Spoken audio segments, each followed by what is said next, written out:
Lucinda Marqués, con las manos levantadas en un gesto inútil, se interpuso entre el cuero sucio y el perro acurrucado en el polvo. La bota descendía como un martillo dispuesto a romper huesos. El aire de la plaza de San Miguel del Río olía a sudor y carne asada, pero todo aroma agradable se desvanecía bajo el hedor de la ira que emanaba de Ramiro Salvatierra. Alrededor, las risas de algunos hombres se mezclaban con murmullos expectantes. Nadie se movía para detenerlo. Los ojos de Lucinda, oscuros y firmes, decían lo que su voz perdida no podía. No lo toques.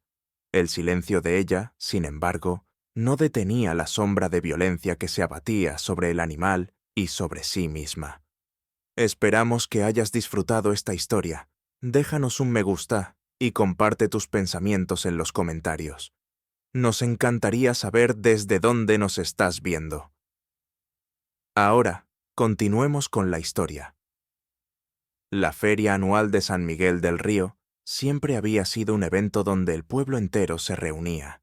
Desde temprano, las calles polvorientas se llenaban de colores, banderines ondeando al viento, mesas rebosantes de tamales y empanadas, músicos afinando guitarras y violines. Para la mayoría era un día de celebración. Para Lucinda era una oportunidad de entregar los vestidos que había cosido y retirarse antes de que el bullicio se tornara en miradas incómodas o burlas veladas. Ese mediodía cargaba una cesta con 3 encargos cuidadosamente envueltos. Sus pies la guiaban por el borde de la plaza, lejos de los grupos más ruidosos. Pero entonces lo escuchó. Un gemido ahogado, un ladrido de dolor que atravesó la música y las risas. Sus ojos buscaron el origen del sonido y lo encontraron en una esquina junto al puesto de carne asada de Ramiro Salvatierra. El comerciante, corpulento y de barba grasienta, se inclinaba sobre un perro mestizo, flaco y cubierto de polvo. El animal, acorralado, temblaba mientras Ramiro levantaba la bota con gesto decidido. Lucinda dejó caer la cesta y se abalanzó hacia adelante. Se colocó entre el hombre y el perro, extendiendo las manos en un ruego silencioso. El murmullo de la gente creció. «¡Quítate, muda!», escupió Ramiro, con un brillo de desprecio en los ojos. «¿Ahora defiendes chuchos sarnosos?». Ella señaló al perro, luego a sí misma, intentando comunicar que se haría cargo de él. Pero Ramiro no tenía paciencia para entender gestos.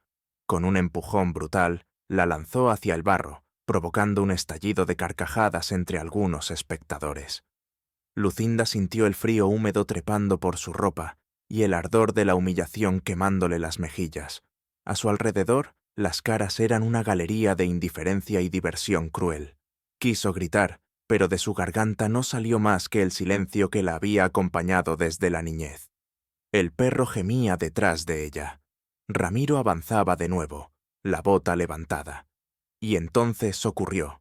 Una mano morena, fuerte como una garra de águila, se cerró sobre el brazo de Ramiro, deteniendo su movimiento en seco.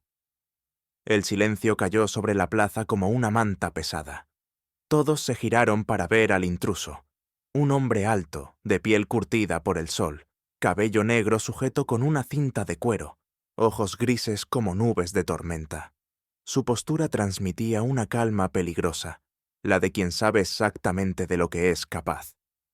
«Quien no puede hablar, a veces ve lo que ustedes no entienden», dijo con voz profunda y clara, haciendo que incluso los más ruidosos contuvieran el aliento. Ramiro intentó zafarse, pero el extraño lo soltó solo para, en un movimiento fluido, derribarlo al suelo. El comerciante cayó de espaldas en el mismo barro en el que minutos antes había hundido a Lucinda. Nadie rió esta vez. El hombre miró a Lucinda y con un gesto que contrastaba con la fuerza que acababa de mostrar, le tendió la mano. «Mi nombre es Nael Toby, y creo que ya has sufrido suficiente por hoy». Lucinda lo observó un instante, la respiración agitada, el corazón latiendo como un tambor. Dudó, pero finalmente aceptó su mano. Sentir esa firmeza serena en medio del caos fue como aferrarse a una raíz en plena corriente. Sin soltarla, Nael se inclinó hacia el perro, lo examinó y frunció el ceño. Este animal necesita cuidados inmediatos. ¿Tienes un lugar donde pueda quedarse?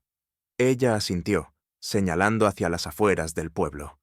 El guerrero apache recogió al perro con cuidado, y juntos se alejaron de la plaza.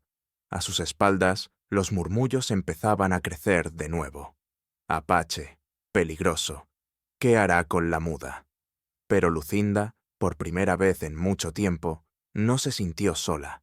Mientras caminaban, no sabía que este encuentro no solo salvaría a un perro, sino que abriría una grieta en el muro de prejuicios que había soportado toda su vida. Una grieta por donde empezaría a entrar la luz. La fiebre llegó como un ladrón en la noche, robándole la voz para siempre. Lucinda apenas tenía 5 años cuando su pequeño cuerpo ardía bajo las mantas raídas de la casa familiar. Afuera, el viento del desierto de Sonora azotaba las paredes de adobe, y su madre, Carmen, corría de un lado a otro, mojando paños para intentar bajarle la temperatura. Su padre, Julián Márquez, regresaba de la mina cubierto de polvo plateado, la frente surcada por el miedo. Durante días los murmullos se mezclaban con el chisporroteo del fuego. «Resiste, mi niña», susurraba Carmen. Lucinda apenas recordaba fragmentos, la silueta de su madre junto a la lámpara de aceite, la voz grave de su padre hablando con un curandero que olía a hierbas y humo. Cuando la fiebre cedió, intentó llamar a su madre. Abrió la boca y nada, ni un susurro. Los médicos que llegaron de Hermosillo se encogieron de hombros. Sus cuerdas vocales estaban intactas, pero algo invisible las había dejado mudas. Tal vez vuelva, o tal vez no, dijeron antes de marcharse. Con el paso de los años, la familia aprendió a comunicarse con gestos simples. Una mano en el pecho para decir yo, 2 dedos hacia la boca para pedir comida, una palma extendida para espera. Julián inventaba signos nuevos cada vez que quería contarle algo gracioso. Pero la sequía llegó cuando Lucinda cumplió 10 años, secando las huertas y arruinando las cosechas. La mina de plata en las sierras ofrecía trabajo, y Julián, con la promesa de volver en 6 meses, se fue hacia el norte. Nunca regresó. 2 años después, un mensajero trajo la noticia. Un derrumbe lo había sepultado junto a otros 12 hombres. Carmen, rota por el dolor, enfermó de tristeza. En el invierno siguiente, una neumonía se la llevó. Lucinda quedó sola. La casa fue vendida para pagar deudas, y ella se instaló en una choza de tablas viejas en las afueras, donde el viento silbaba por las rendijas y las noches parecían interminables. Aprendió a sobrevivir con lo poco que tenía. Encontró hilo y aguja en una caja olvidada y comenzó a reparar su propia ropa. Pronto, las mujeres del pueblo le llevaban prendas para remendar, no por caridad, sino porque cobraba menos que cualquier costurera. Sin embargo, su verdadera pasión estaba en los animales. Los perros callejeros, los gatos flacos y hasta las aves heridas parecían encontrar el camino hacia su choza. Lucinda les daba agua, comida y un rincón donde descansar. El rincón se convirtió en un improvisado hospital de 4 patas. Los niños venían a mirar, algunos por curiosidad, otros por cariño. Entre ellos, una niña de ojos grandes y cabello negro siempre estaba allí, Marisol Duarte. Tenía 7 años y la costumbre de llamarla tía Lucinda, aunque no fueran familia. «¿Por qué no hablas, tía Lucinda?», preguntó un día, sentándose en el suelo junto a un perro con la pata vendada. Lucinda señaló su garganta y luego hizo un gesto como si algo volara lejos. Marisol frunció el ceño, pensando, y luego asintió con una seriedad impropia de su edad. No volvió a preguntar. La madre de Marisol, Teresa, desaprobaba esas visitas. Decía que Lucinda traía mala suerte, que era mejor mantener a la niña lejos de esa vida rara. Pero Marisol siempre encontraba la manera de escaparse. No todos eran tan amables. Algunos adultos evitaban mirarla, como si su silencio fuera contagioso. Otros, como Ramiro Salvatierra, disfrutaban humillándola en público. Comentarios sobre su ropa sencilla, sobre lo inútil que era una mujer sin voz, sobre cómo el pueblo estaría mejor sin ella. Lucinda soportaba todo en silencio, no por sumisión, sino porque no tenía otra forma de responder. Sin embargo, cada insulto dejaba una marca invisible que se sumaba a las cicatrices que llevaba en el alma. La víspera de la feria, Lucinda trabajó hasta tarde, cosiendo 3 vestidos encargados por doña Jacinta Robles. Planeaba entregarlos temprano y retirarse antes de que el bullicio la envolviera. No imaginaba que al día siguiente, en medio de aquel mar de colores y música, un perro herido y un hombre que nunca había visto cambiarían su vida para siempre. En su choza, el perro rescatado esa tarde dormía sobre una manta, respirando con dificultad. Afuera, la noche de San Miguel del Río se llenaba de risas, música y pasos apresurados. Pero en el rincón iluminado por una lámpara de aceite, Lucinda revisaba mentalmente el momento en que la mano fuerte de aquel apache había detenido el golpe de Ramiro. No sabía quién era Nael Toby, ni por qué estaba en el pueblo. Lo único cierto era que, por primera vez en muchos años, alguien la había defendido sin pedir nada a cambio. Y esa certeza se quedaría con ella, incluso cuando el amanecer trajera respuestas que no estaba segura de querer escuchar. Al amanecer, una luz dorada se filtraba por las rendijas de la choza. El ladrido suave del perro la despertó. Había pasado la noche junto a él, vigilando su respiración. Cuando abrió los ojos, Lucinda escuchó pasos firmes sobre la tierra seca. La puerta se abrió con un leve chirrido y apareció Nael Toby. Llevaba en las manos un pequeño manojo de hierbas envueltas en un trozo de tela y una cantimplora de metal. Su figura llenó el marco de la puerta, proyectando una sombra larga sobre el suelo de barro. «Es para las heridas», dijo, señalando al perro con un movimiento de la cabeza. Su voz, grave y tranquila, rompía el silencio con naturalidad, como si la choza fuera un lugar familiar para él. Lucinda se apartó para dejarle espacio. Nael se arrodilló junto al animal y comenzó a triturar las hojas con movimientos expertos. Un aroma fresco y amargo llenó el aire. Aplicó la pasta sobre las llagas y luego cubrió la pata con una venda limpia. Ella lo observaba en silencio, fascinada por la precisión de sus manos. No eran gestos bruscos de un guerrero en combate, sino movimientos pacientes, casi reverentes. Nael parecía entender el dolor sin necesidad de palabras. Cuando terminó, se levantó y con un vistazo rápido, examinó las paredes de la choza. El viento de la madrugada se colaba por las tablas sueltas. «Esto no resistirá la próxima tormenta», murmuró, más para sí mismo que para ella. Lucinda encogió los hombros. Sabía que decía la verdad. «Mañana traeré madera y cuerdas», añadió, clavando sus ojos grises en los de ella. «Te ayudaré a reforzarla». No hubo lugar para un rechazo. En su interior, una parte de ella quería entender por qué un extraño, y más aún un apache, se ofrecía a ayudar. La mañana siguiente, Nael volvió cargando tablones, cuerdas trenzadas y una pequeña bolsa de herramientas. Trabajó sin descanso, explicándole con gestos y frases cortas lo que hacía, cómo atar los nudos para que resistieran, dónde colocar las piedras para reforzar la base. Lucinda, acostumbrada a hacerlo todo sola, se sorprendió de lo fácil que era seguir su ritmo. Entre clavo y cuerda, él comenzó a enseñarle señales con las manos, distintas a las que ella usaba desde niña. «Mi pueblo las usa para cazar», dijo mientras le mostraba cómo indicar dirección o advertencia sin hacer ruido. «El silencio puede salvar vidas». Ella repitió cada señal, memorizándolas con rapidez. La idea de comunicarse con un idioma silencioso, pero complejo y rico, la hizo sentir menos aislada que en todos esos años. En las pausas, Nael observaba el horizonte. Sus ojos se endurecían, como si buscara algo o a alguien. No lo dijo, pero Lucinda percibía que había un motivo profundo detrás de su estancia en San Miguel del Río. A media tarde, cuando la choza ya tenía paredes firmes y techo reforzado, Nael se despidió con una breve inclinación de cabeza. Volveré mañana.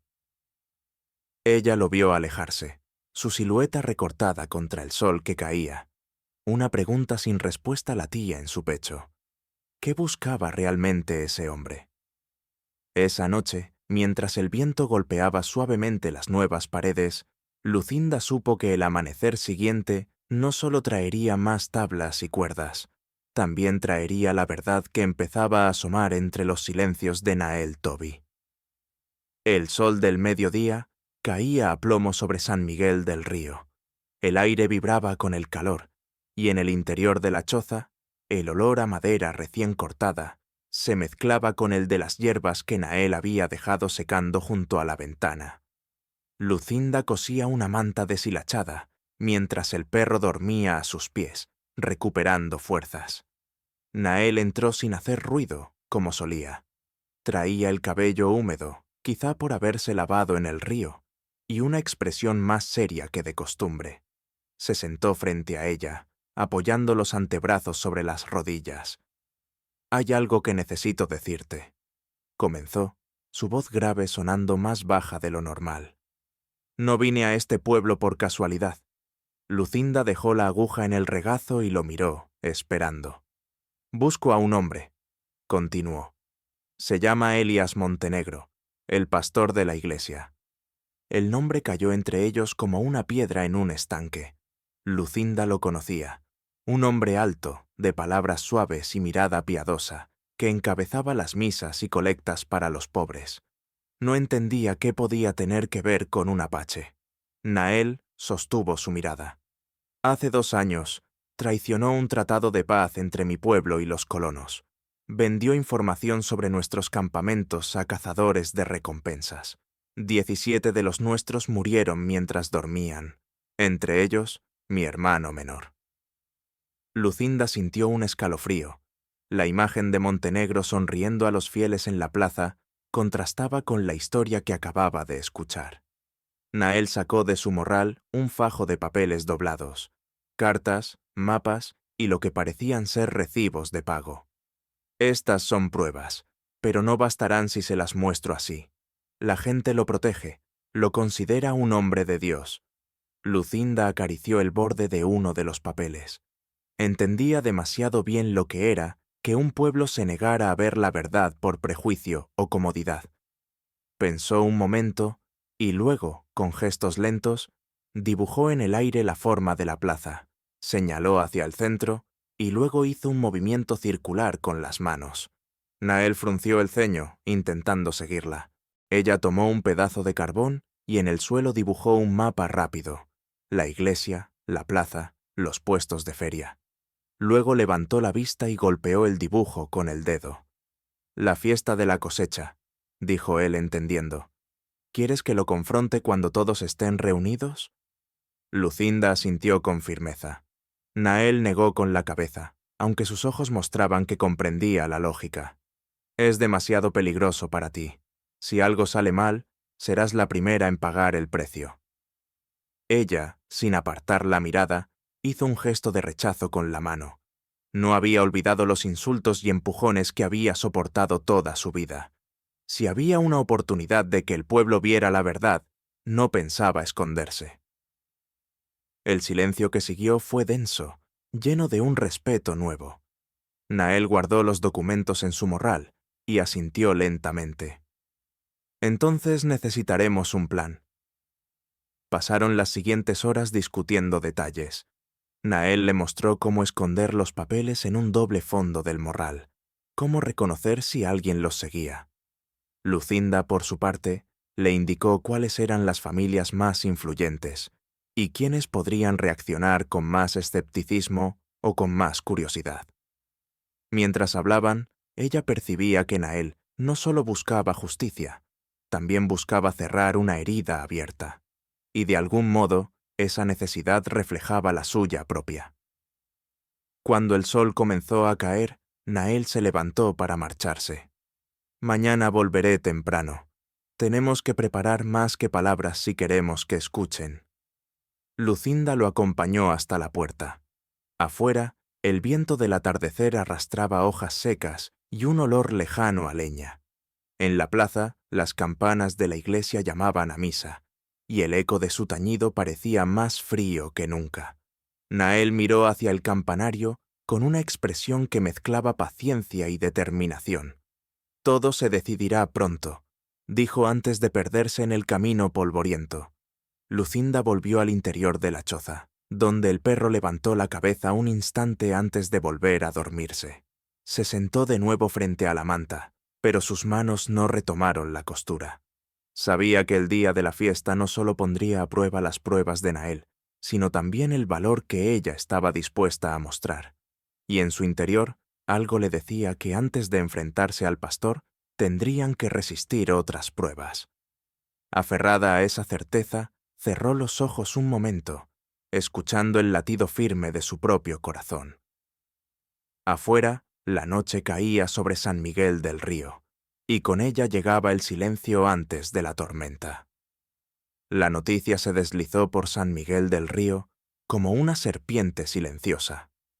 Primero fueron susurros en el mercado, luego comentarios velados en la cantina, hasta que las palabras se convirtieron en afirmaciones dichas con voz alta. La muda y el apache estaban tramando algo. Lucinda lo notó en las miradas. Ya no eran solo indiferentes o burlonas. Ahora había un filo nuevo, mezcla de sospecha y miedo. Al cruzar la plaza para entregar un encargo, escuchó a dos mujeres conversando junto al puesto de frutas. «Te digo que él la está embrujando. ¿Y quién sabe para qué? Los de su clase nunca vienen sin motivo». Lucinda siguió caminando sin girar la cabeza, pero cada palabra se le quedaba prendida como espinas. En casa, mientras cosía un chal, la visita de Marisol trajo un respiro. La niña llegó con un pequeño ramo de flores silvestres y la sonrisa que siempre iluminaba el rincón más oscuro.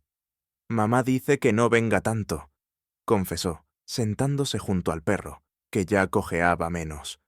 «Pero yo le dije que tú me enseñas cosas importantes». Lucinda le acarició el cabello y sonrió. No necesitaba palabras para agradecer esa lealtad infantil. Poco después, Teresa Duarte apareció en la puerta. Llevaba los brazos cruzados y el ceño fruncido. «Marisol, ve a casa», ordenó, pero sin la dureza de otras veces. La niña obedeció, lanzando una última mirada a Lucinda. Cuando quedaron solas, Teresa habló con voz baja. «No me gusta lo que se dice por ahí. No quiero que mi hija se meta en problemas». Lucinda se limitó a asentir, aunque en sus ojos había un destello de tristeza. «Pero…» Teresa dudó antes de continuar. «También sé que muchas veces el pueblo se equivoca». Era la primera grieta en la desconfianza de la mujer, y aunque pequeña, Lucinda la guardó como un hilo de esperanza. Esa misma tarde, Nael regresó con una bolsa de provisiones y el rostro sombrío. «Los rumores se extienden rápido», dijo sin preámbulos. «Me han advertido que deje el pueblo». Lucinda le contó lo que había escuchado en el mercado y con Teresa. Nael la escuchó en silencio, los ojos fijos en un punto invisible. «Eso significa que Montenegro empieza a sentirse acorralado», afirmó finalmente. «Pero también que intentará adelantarse a nosotros». Guardaron silencio un momento. Afuera, el viento agitaba las ramas secas. «No voy a irme», añadió él, «no antes de terminar lo que vine a hacer». Lucinda levantó la vista, sorprendida por la firmeza en su voz. En su interior, esa determinación le resultaba peligrosa y reconfortante a la vez. Durante los días siguientes, la tensión aumentó. En la plaza, algunos hombres hacían comentarios deliberadamente altos cuando Lucinda pasaba.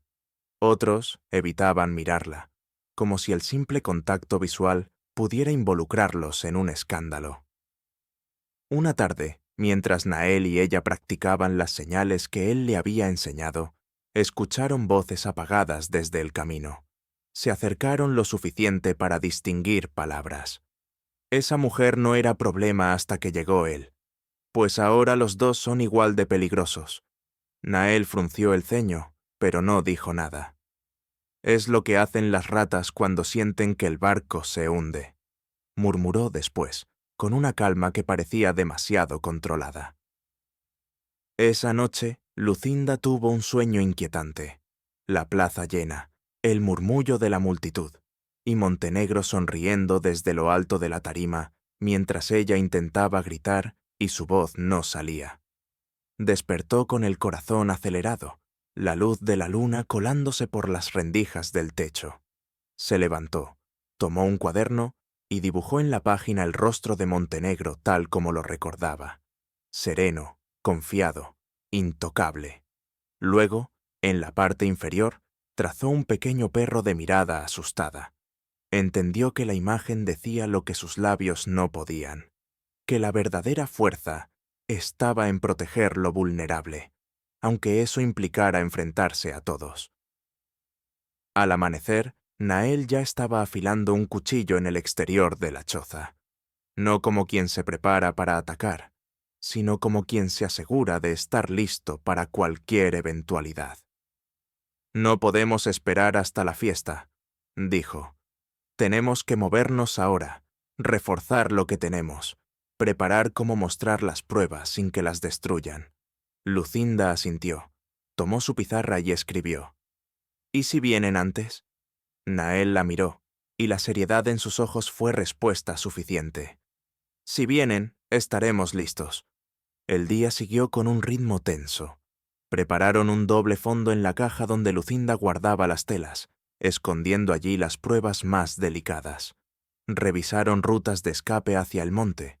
Practicaron gestos que podrían usar para coordinarse en medio de una multitud hostil. Cuando el sol comenzó a caer, Lucinda sintió que la calma antes de la tormenta se instalaba sobre el pueblo. Sabía que la noche traería movimientos y que no todos serían a su favor. En el horizonte, una línea de humo se alzaba, como presagio. Nael lo observó, el filo de la luz crepuscular dibujando sombras en su rostro. «No falta mucho para que vengan por nosotros», dijo, sin apartar la vista. «Y cuando lo hagan, no estarán solos». Lucinda entendió que hablaba tanto de enemigos como de aliados inesperados, y que, en la oscuridad, incluso una sola chispa podía encender algo mucho más grande. La noche caía, y con ella se acercaba el momento en que el pueblo dejaría de murmurar para actuar. La primera antorcha apareció como un punto de fuego en la oscuridad, luego otra y otra más, hasta que el camino hacia la choza de Lucinda se iluminó con un resplandor inquietante. El viento de la noche agitaba las llamas y las sombras de los hombres se alargaban sobre la tierra como espectros en movimiento. Lucinda estaba remendando una camisa cuando escuchó el crujido de las pisadas. Se asomó por la rendija de la ventana y sintió que el corazón le golpeaba en el pecho. Reconoció la figura de Ramiro Salvatierra al frente del grupo, con el rostro endurecido y la mandíbula apretada. Empujó la silla hacia atrás y corrió hacia la puerta justo cuando Nael salía desde un costado, su mano descansando en el mango del cuchillo que llevaba al cinturón. «Quédate adentro», dijo él sin apartar la vista del grupo. Pero Lucinda negó con fuerza. No iba a esconderse mientras otro enfrentaba por ella lo que también era su batalla. Dio un paso adelante y se colocó en la entrada, bloqueando el paso con los brazos extendidos. «Apártate, muda», escupió Ramiro. «Venimos por él y no queremos problemas contigo, si sabes lo que te conviene». Ella no se movió. Sus ojos, oscuros y firmes, se clavaron en los de él como una pared invisible. «No tienes voz, pero sí entendimiento», añadió uno de los hombres. «No te metas». Lucinda inspiró hondo y en un gesto lento y deliberado extendió el brazo para señalar al perro que dormía en un rincón, luego a Nael y finalmente a sí misma. Era su forma de decir que estaban juntos, que si querían a uno, tendrían que pasar por todos.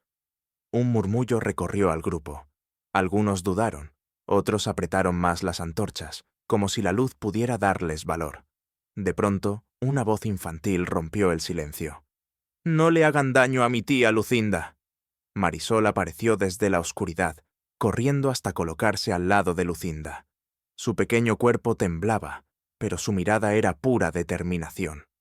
«Marisol, vete a casa», gritó Teresa Duarte, emergiendo segundos después. Su voz estaba cargada de miedo, pero también de una fuerza que no había mostrado antes. La mujer miró a Ramiro y a los demás.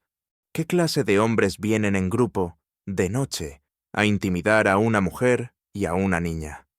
Preguntó con un tono que obligó a más de uno a bajar la mirada. Nael dio un paso hacia adelante, colocándose junto a Lucinda y Marisol.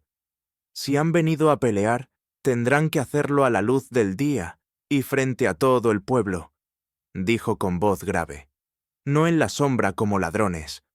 El desafío en sus palabras cayó como un golpe.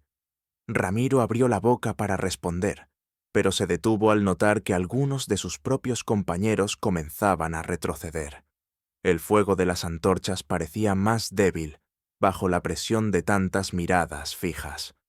«Esto no ha terminado», escupió finalmente, girando sobre sus talones. Uno a uno, los hombres comenzaron a dispersarse, sus pasos perdiéndose en la oscuridad. Cuando el último desapareció, el silencio regresó, roto solo por el crujir del fuego en una antorcha caída. Lucinda sintió que las piernas le temblaban, pero se obligó a mantenerse erguida. Teresa se acercó, su rostro todavía tenso.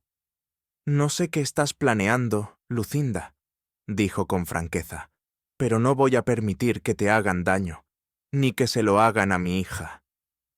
Lucinda asintió en silencio. No necesitaba explicarle que aquello ya no era solo un asunto personal, sino algo que involucraba la dignidad de todos. Nael apagó la antorcha caída y la arrojó lejos. «Vendrán otra vez, pero no como esta noche», advirtió. Esto fue solo una advertencia. Lucinda lo miró y supo que él tenía razón. Montenegro no permitiría que la tensión creciera sin actuar. Buscaría aplastarlos antes de que la verdad pudiera salir a la luz. Pero también comprendió que algo había cambiado. Teresa había tomado partido, y con ella tal vez otros lo harían cuando llegara el momento de hablar. Esa noche, mientras Marisol dormía acurrucada en un rincón y Teresa velaba su sueño, Lucinda y Nael discutieron en voz baja. Ajustaron los últimos detalles del plan para la fiesta de la cosecha. Dónde se colocarían, cómo presentarían las pruebas, cómo asegurarse de que Montenegro no pudiera escapar antes de que todos escucharan la acusación. Afuera, la luna iluminaba el camino polvoriento por el que el grupo había llegado horas antes. En el silencio, Lucinda sintió que esa luz fría era un recordatorio. La noche podía ser peligrosa, pero también ofrecía claridad a quienes sabían dónde mirar. Y ella ya tenía claro que, cuando llegara el día de la fiesta, no habría sombra suficiente para ocultar la verdad. La mañana de la fiesta de la cosecha amaneció con un aire distinto, como si incluso el viento esperara algo. Desde antes del amanecer, la plaza de San Miguel del Río comenzó a llenarse de mesas cubiertas con manteles de colores, ollas humeantes de pozole y pilas de pan dulce. Los niños corrían entre los puestos y los músicos afinaban guitarras, violines y arpas para el concurso de la tarde. Lucinda caminaba por los bordes de la multitud, el corazón latiéndole rápido bajo el vestido sencillo que había elegido. En la cesta que llevaba, oculta entre telas dobladas, descansaba una parte de las pruebas contra Elías Montenegro. Nael había tomado las demás, guardadas en el doble fondo de su morral. Apenas cruzaban palabras, pero cada mirada que compartían confirmaba que sabían exactamente lo que harían. A media mañana, la voz de Montenegro comenzó a resonar desde una tarima improvisada frente a la iglesia. Vestía su sotana impecable y llevaba colgado un crucifijo de plata que brillaba bajo el sol. Sus palabras, melosas y seguras, hablaban de unidad, de respeto, de mantener las buenas costumbres frente a influencias peligrosas que habían llegado al pueblo. Lucinda, entre la multitud, sintió cómo esas palabras buscaban envolverlos a ambos, sellando la sospecha en sus oyentes antes de que pudieran hablar. Hay quienes vienen con promesas vacías, continuó Montenegro, pero traen consigo violencia y mentira. No debemos dejarnos engañar. Un murmullo de aprobación recorrió a parte del público. Nael, que se encontraba a un lado de la plaza, dio un paso adelante y subió lentamente a la tarima. El murmullo se transformó en un silencio expectante. «Mi nombre es Nael Toby», comenzó, con la voz grave y clara. «No he venido a robar ni a sembrar violencia. He venido a decir la verdad que este hombre les oculta». Un revuelo se alzó entre los presentes. Montenegro forzó una sonrisa. «¿Y qué verdad sería esa, forastero?», preguntó, con tono condescendiente. Nael sacó un manojo de papeles del morral y los alzó para que todos los vieran. «Que Elías Montenegro vendió información sobre mi pueblo a cazadores de recompensas. Que 17 de los míos fueron asesinados mientras dormían, entre ellos mi hermano menor. Aquí están las cartas, los pagos, las rutas que él mismo marcó». El silencio se volvió más denso. Un par de hombres intercambiaron miradas nerviosas. Desde la multitud, una voz femenina rompió la tensión. «Siempre supe que algo no cuadraba con su riqueza», gritó doña Jacinta Robles, la anciana más temida por su lengua afilada. Montenegro levantó las manos como pidiendo calma. «Mentiras. Este hombre busca dividirnos. No tiene pruebas verdaderas, solo acusaciones». Nael dejó que el murmullo creciera un momento. Luego clavó los papeles en la mesa de la tarima. «Lean ustedes mismos», dijo. «No les pido que me crean, solo que vean con sus propios ojos». Un grupo de curiosos se acercó, y la incomodidad se extendió como una ola. Montenegro retrocedió medio paso, intentando mantener su compostura. Entre la multitud, Lucinda sintió que había llegado su turno. Comenzó a avanzar hacia la tarima, cada paso pesado pero firme. Su presencia llamó la atención, y la gente se apartó, creando un pasillo silencioso. Nael la vio subir y le cedió espacio. Montenegro la miró con una mezcla de sorpresa y desprecio. «¿Tú también, Lucinda?», dijo, como si su silencio habitual la hiciera incapaz de participar. Ella no respondió con palabras. Desabrochó lentamente la parte superior de su vestido hasta dejar al descubierto los hombros y la espalda. Las cicatrices, antiguas y nuevas, cruzaban su piel como testigos mudos de años de humillaciones. La plaza entera contuvo la respiración. Lucinda tomó una pizarra pequeña de su cesta y escribió: «¿Quién es el salvaje, el que calla o el que golpea?». Mostró la frase al público, luego señaló a Nael y escribió: «El único que me defendió fue este hombre al que llaman salvaje». El efecto fue inmediato. Murmullos de incomodidad se convirtieron en acusaciones hacia Montenegro. Algunos hombres que antes lo habían apoyado se apartaron de su lado. Teresa Duarte, de pie cerca de la tarima, alzó la voz. «Yo vi con mis propios ojos cómo intentaron amedrentarla de noche, y sé que ella no miente». Montenegro intentó replicar, pero su voz fue ahogada por el creciente clamor de la gente. Nael, firme, miró a los presentes. «La verdad ya no puede ocultarse. Lo que hagan con ella depende de ustedes». Mientras el murmullo se transformaba en un coro de exigencias de justicia, Montenegro buscó una salida, pero varios hombres del pueblo ya bloqueaban su camino. Lucinda bajó de la tarima, su respiración agitada pero el corazón más ligero que nunca. Sabía que el momento decisivo aún no había terminado, que lo que viniera después definiría si todo ese riesgo valía la pena. A su lado, Nael la acompañó entre la multitud, consciente de que el siguiente paso no sería solo celebrar, sino asegurarse de que la verdad no muriera al caer la noche. El bullicio de la plaza no se disipó con rapidez. La multitud se mantenía agrupada frente a la tarima, discutiendo, exigiendo respuestas, mientras Montenegro permanecía rodeado por un grupo de hombres que intentaban protegerlo.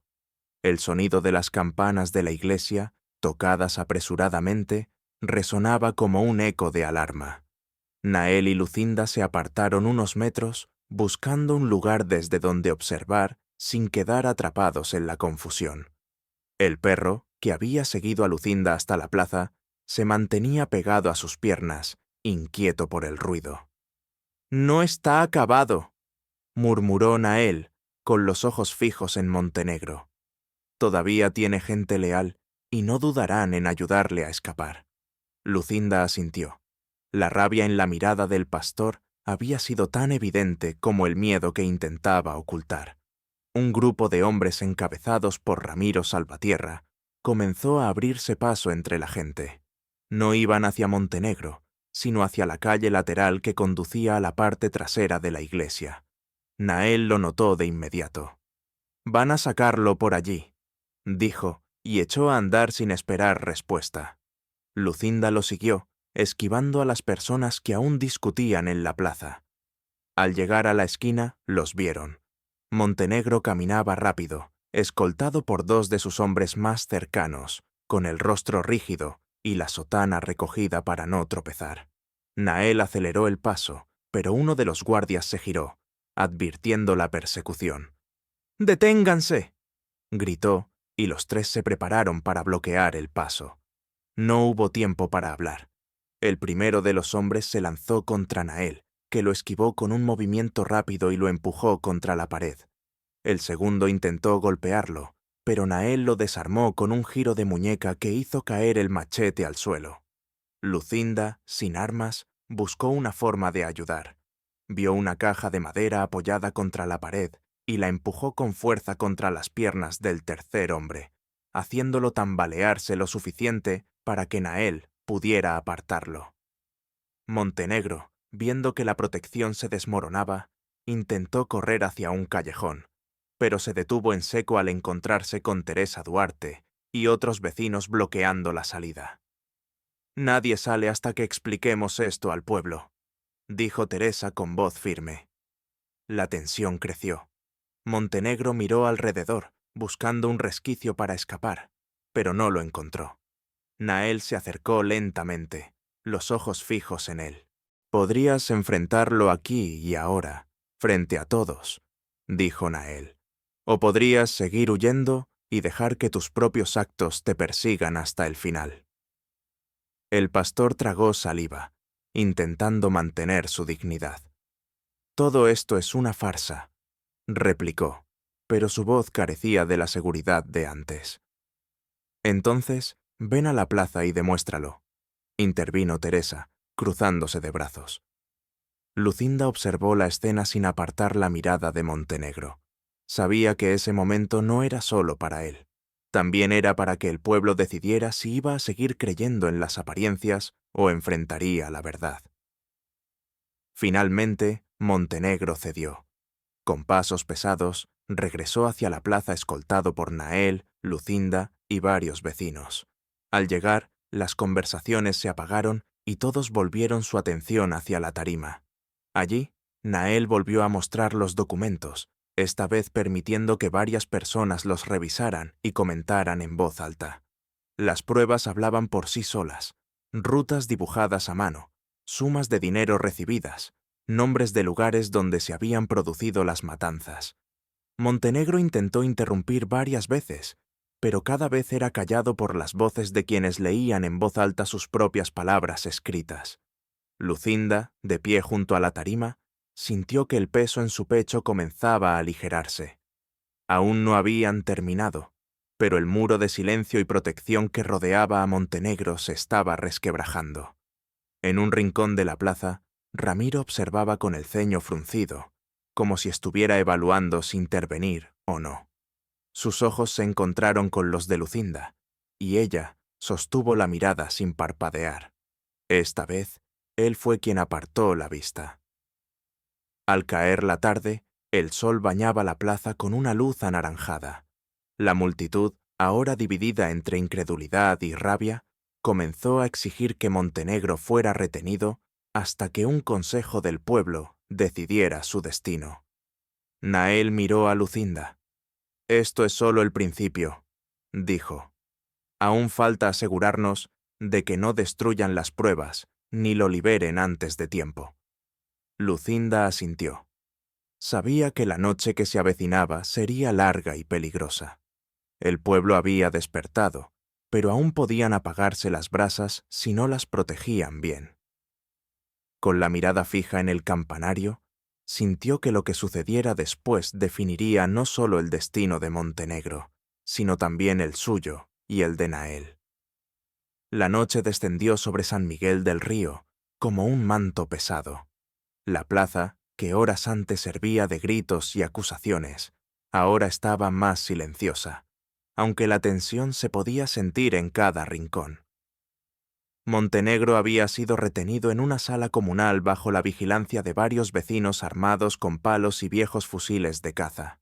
Lucinda y Nael permanecían cerca, sin confiar en que la improvisada guardia fuera suficiente. El perro descansaba a sus pies, inquieto, levantando la cabeza cada vez que escuchaba un paso o un murmullo. «No van a esperar hasta mañana», dijo Nael, mirando hacia las sombras de las calles laterales. «Intentarán sacarlo esta noche». Lucinda asintió. En su interior lo sabía desde antes de que él lo dijera. Decidieron dividirse. Nael se movería por los alrededores, vigilando posibles rutas de escape, mientras Lucinda se quedaba cerca de la entrada del salón comunal.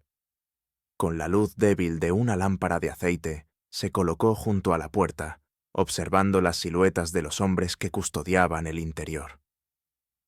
El tiempo pasaba lento. A lo lejos, el eco de una guitarra y algunas risas aisladas contrastaban con la tensión del lugar. Fue entonces cuando Lucinda vio algo: dos figuras acercándose desde el callejón más oscuro, moviéndose con cautela. Reconoció de inmediato el porte de Ramiro Salvatierra. Se tensó, pero no se movió. Esperó a que estuvieran lo bastante cerca para que la luz de la lámpara revelara sus rostros. «Vete a tu casa, muda», dijo Ramiro en voz baja, con una sonrisa torcida. «Esto no es asunto tuyo». Lucinda negó lentamente, clavando los pies en el suelo. Ramiro intercambió una mirada con el hombre que lo acompañaba, y ambos avanzaron un paso. Antes de que pudieran acercarse más, una voz firme sonó desde la oscuridad. «Creo que sí es asunto suyo». Nael emergió desde el callejón opuesto, el brillo de un cuchillo reflejando la luz de la lámpara. Su presencia detuvo a los dos hombres, pero no los hizo retroceder. «No quieres meterte en esto, Apache», dijo el acompañante de Ramiro. «No si valoras tu vida». Nael no respondió. Avanzó lentamente hasta colocarse al lado de Lucinda, como si formaran una sola barrera. «La única vida que me importa ahora es la que ustedes intentan proteger injustamente», dijo con calma. El enfrentamiento quedó suspendido unos segundos. Luego, Ramiro dio media vuelta con un bufido, pero no sin antes lanzarles una mirada cargada de amenaza. Cuando se alejaron, Nael guardó el cuchillo. «Esto fue solo una prueba», murmuró. «Volverán, y quizá no solos». Lucinda asintió. El perro, como entendiendo la advertencia, gruñó suavemente. Las horas siguientes fueron un juego de espera. En pequeños grupos, vecinos y vecinas, se acercaban para ver que todo estuviera en orden. Algunos ofrecían café caliente, otros, palabras de apoyo que hasta hacía poco habrían sido impensables. Entre ellos estaba Teresa Duarte, que se acercó con Marisol dormida en brazos. «No me iré hasta que esto termine», dijo Teresa. «Ya no se trata solo de ustedes dos, sino de que este pueblo aprenda a no cerrar los ojos». Las palabras resonaron en Lucinda como un fuego silencioso. Pasada la medianoche, un ruido seco rompió la calma, un golpe fuerte contra la pared trasera del salón.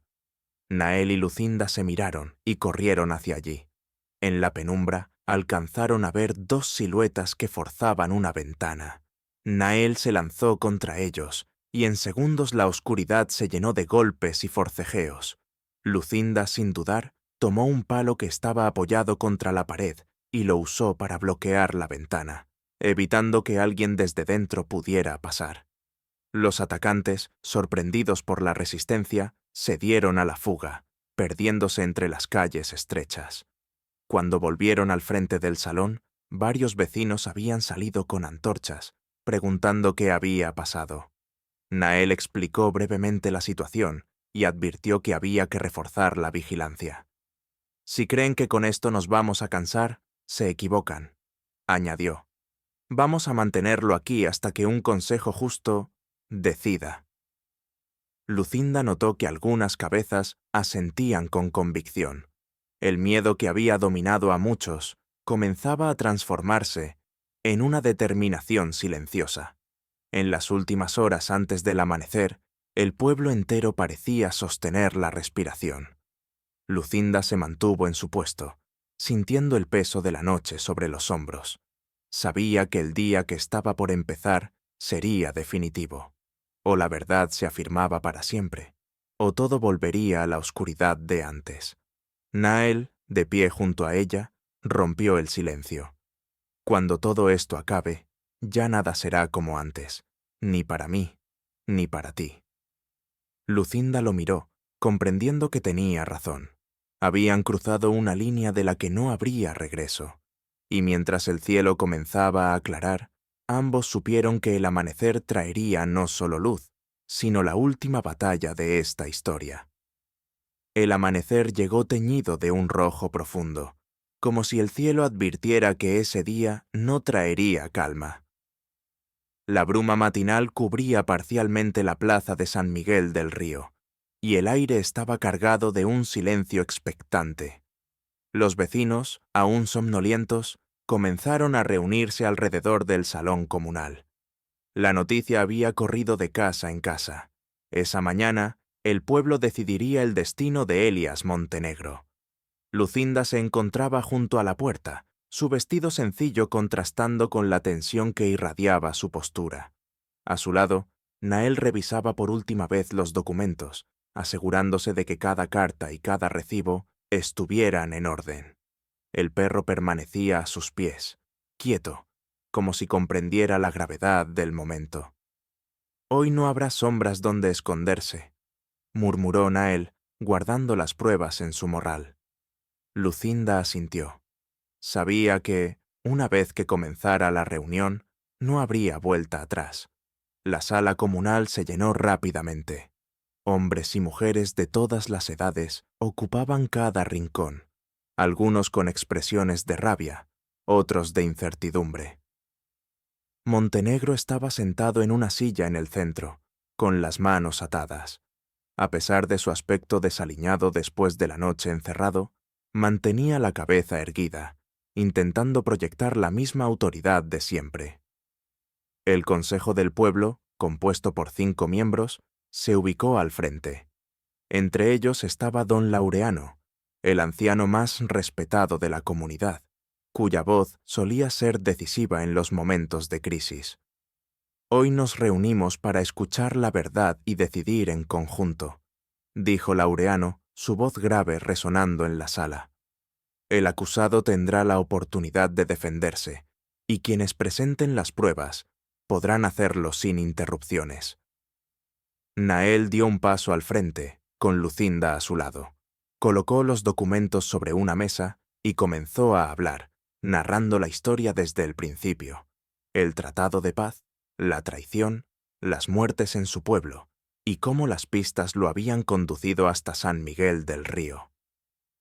Al principio, algunos escuchaban con escepticismo, pero cuando Nael comenzó a mostrar las cartas firmadas por Montenegro, con fechas y detalles exactos, el murmullo en la sala creció. Las miradas se volvían hacia el acusado, buscando en su rostro alguna señal de negación convincente. Montenegro pidió la palabra. «Todo esto son invenciones», dijo, intentando sonreír. «El forastero ha fabricado estas pruebas para desacreditarme». Lucinda, sin apartar la vista de él, abrió su pizarra y escribió. «Yo lo vi actuar con violencia. Yo recibí el desprecio de este pueblo mientras él callaba y protegía a los agresores». Mostró la pizarra al consejo, luego se giró hacia la multitud y con un gesto pausado, se bajó ligeramente el escote para mostrar las cicatrices que aún marcaban su piel. Un silencio absoluto llenó la sala. Ella no habla con la voz, pero habla con la verdad, dijo Teresa Duarte, levantándose desde el fondo. Yo fui testigo de cómo intentaron intimidarla por la noche, y sé que él ha usado su posición para manipular y callar. El peso de las palabras y las pruebas comenzó a inclinar la balanza. Incluso algunos de los que habían defendido a Montenegro la víspera se mantenían ahora en silencio, con los ojos clavados en el suelo. Don Laureano tomó uno de los documentos y lo leyó en voz alta. Era una carta en la que Montenegro describía la ubicación exacta de un campamento apache, junto con la fecha en que estaría menos protegido. La letra era inconfundible. ¿Niega usted que esta sea su letra?, preguntó Laureano. Montenegro tragó saliva, pero no respondió. El silencio fue más elocuente que cualquier palabra. La tensión se rompió cuando un joven del pueblo, que hasta ese momento había permanecido al margen, dio un paso al frente. Mi tío estuvo en ese grupo que atacó el campamento, dijo, con la voz temblorosa. Me lo confesó antes de morir. Dijo que la información venía de un hombre con sotana. La revelación cayó como un golpe final. El consejo intercambió miradas y comenzó a deliberar en voz baja. Mientras tanto, Montenegro parecía encogerse en su silla, la máscara de autoridad desmoronándose poco a poco. Finalmente, Laureano se puso de pie. El consejo ha decidido, anunció. Elías Montenegro será expulsado de San Miguel del Río y entregado a las autoridades de la capital para que responda por sus crímenes. Hasta entonces, permanecerá bajo custodia del pueblo. Un murmullo de aprobación recorrió la sala, seguido de algunos aplausos tímidos que pronto se volvieron firmes. Lucinda exhaló un suspiro que llevaba años retenido. Nael la miró y, por primera vez desde que llegó al pueblo, sonrió con un alivio real. La expulsión de Montenegro se realizó esa misma tarde. Custodiado por varios hombres armados, fue llevado hasta el camino que conducía a la capital, escoltado por Nael y otros voluntarios. No hubo resistencia. El pastor sabía que cualquier intento de huida sería inútil. En la plaza, mientras el grupo se alejaba, Lucinda permaneció de pie junto a Teresa y Marisol. La niña, con una sonrisa amplia, tomó la mano de Lucinda. «Ya no tienen por qué molestarte», dijo, como si fuera la cosa más obvia del mundo. Lucinda le acarició el cabello y por un instante sintió que todas las heridas, físicas y del alma, empezaban a cerrar. En los días siguientes, algo cambió en San Miguel del Río. Los vecinos que antes evitaban mirarla comenzaron a saludarla con respeto. Algunos incluso se ofrecieron a ayudar con la reparación de su choza. Teresa la visitaba con frecuencia y Marisol seguía trayendo flores silvestres, como si fueran un puente entre la soledad y la nueva vida que empezaba. Nael, por su parte, comenzó a integrarse poco a poco. Ayudaba en las cosechas, reparaba herramientas y enseñaba a los niños señales de manos que podían usar para comunicarse a distancia. Pero nunca dejó de observar el horizonte, como si parte de él siguiera buscando algo más allá. Una tarde, mientras el sol se ocultaba, Nael se acercó a Lucinda frente a la choza. «He decidido quedarme», dijo. «No por lo que hemos hecho, sino por lo que aún podemos hacer. Este lugar puede ser un hogar, si lo cuidamos». Lucinda lo miró en silencio, pero sus ojos hablaban con una claridad que las palabras no podían igualar. Asintió lentamente, y en ese gesto estaba todo: gratitud, aceptación y la promesa de un futuro compartido. El perro ladró suavemente, como aprobando la decisión. Las estaciones comenzaron a pasar. El campo floreció, y con él las relaciones entre quienes antes vivían divididos. San Miguel del Río no se convirtió en un paraíso, pero sí en un lugar donde la mentira tenía menos espacio y la justicia encontraba, aunque con esfuerzo, su camino. Lucinda siguió cuidando de los animales heridos, y la gente empezó a llevarle no solo perros y gatos, sino también aves y burros.